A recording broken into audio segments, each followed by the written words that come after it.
ಜಿಹಾದಿಗಳು ಇವತ್ತು ಇಲ್ಲಿ ಷಡ್ಯಂತ್ರ ಮಾಡಿದ್ದಾರೆ. ಆ ಷಡ್ಯಂತ್ರ ವಿರುದ್ಧ ಬಂದಿದ್ದಾರೆ. ಅಂದರೆ ನಮ್ಮ ಎದುರು ಏನು SIT ತನಿಖೆ ಆಗ್ತಿದೆ ಅದ್ರ ಬಗ್ಗೆ ಏನೂ ಚಕಾರ ಇಲ್ಲ. ಆದರೆ ಇಲ್ಲಿ ಏನಾಗಬೇಕಾಗಿದೆ, NIA ತನಿಖೆ ಇಲ್ಲೇನು SDK ಇಲ್ಲಿ PFI ಇದೆ, ಇನ್ನೊಂದು ಒಪ್ಪೋಣ ಅದನ್ನು ಬ್ಯಾನ್ ಮಾಡಬೇಕು. ಮತ್ತು ಇಲ್ಲಿ ಯೂಟ್ಯೂಬರ್ಸ್ಗಳಿಗೆ ಯಾರು ಫೈನಾನ್ಸ್ ಮಾಡ್ತಾ ಇದ್ದಾರೆ ಮತ್ತು ಕ್ಷೇತ್ರದ ಮೇಲೆ ಯಾರು ಕೆಟ್ಟ ಹೆಸರು ತೆಗೆಯಕ್ಕೆ ಬರ್ತಿದ್ದಾರೆ. ಹಾಗಾಗಿ ನಾನು ಕೇಂದ್ರ ಸರ್ಕಾರಕ್ಕೆ ನಾನು ಮನವಿ ಮಾಡ್ತಾ ಇದ್ದೀನಿ ನಿಮ್ಮ ಮುಖಾಂತರ. ಏನಪ್ಪ ಅಂದರೆ ಈ ಇನ್ವೆಸ್ಟಿಗೇಷನ್ನು ನ್ಯಾಷನಲ್ ಇನ್ವೆಸ್ಟಿಗೇಷನ್ ಏಜೆನ್ಸಿ ಕೊಡಬೇಕು.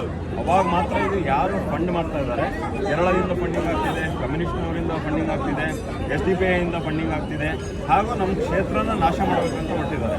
ಹಾಗಾಗಿ ಇದನ್ನು ಸಂಪೂರ್ಣವಾಗಿ ಇನ್ವೆಸ್ಟಿಗೇಷನ್ ಮಾಡಿದ್ರೆ ಎಲ್ಲರೂ ಯಾರಿಗೂ ಫೈನಾನ್ಸ್ ಆಗಿದೆ, ನಮ್ಮ ಕ್ಷೇತ್ರವನ್ನು ಸುರಕ್ಷಿತವಾಗಿಡಬೇಕು.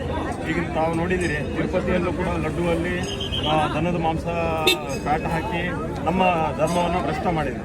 ಎಲ್ಲೆಲ್ಲಿ ನಮ್ಮ ಧರ್ಮದ ಮೇಲೆ ನಾವು ಅಭಿಮಾನ ಇಟ್ಟಿರ್ತೀವಿ ಅದನ್ನು ಶಬರಿಮಲೆ ಆಗಿರ್ಬೋದು ಎಲ್ಲ ಕಡೆ ಈಗ ನಾವು ಗೋವನ್ನು ಪೂಜೆ ಮಾಡ್ತೀವಿ ಅಂದರೆ ಗೋವನ್ನು ಹತ್ಯೆ ಮಾಡ್ತಾರೆ.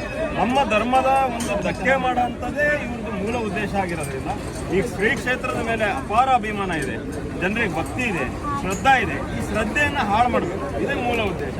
ಹಾಗಾಗಿ ನಮ್ಮ ಹಿಂದೂ ಪರ ಒಕ್ಕೂಟ ಕರೆ ಕೊಟ್ಟಿರೋದೇನೆಂದರೆ ಇದು ಕೇವಲ ಇಷ್ಟಕ್ಕೆ ಏನು ಮುಗಿಯಲ್ಲ. ಈಗ ನಮ್ಮ ನಡೆ ಧರ್ಮಸ್ಥಳದ ಕಡೆ ಏನು ಮಾಡಿದ್ದೀವಿ ಇದು ನಿರಂತರ ಜಾಥಾ ಇರುತ್ತೆ, ಪಾದಯಾತ್ರೆ ಆಗುತ್ತೆ, ಬೈಕ್ ರ್ಯಾಲಿ ಆಗುತ್ತೆ, ನಿರಂತರ ಈ ಥರ ನಡೀತಾ ಇರುತ್ತೆ. ನಾವು ಯಾವುದೇ ಕಾರಣಕ್ಕೂ ಇದಕ್ಕೆ ಜಗ್ಗಲ್ಲ ಬಗ್ಗಲ್ಲ. ನಮ್ಮ ಹೋರಾಟ ಇದು ಈ ಕ್ಷೇತ್ರ ಸುರಕ್ಷಿತವಾಗ ಇರೋವರೆಗೂ ನಾವು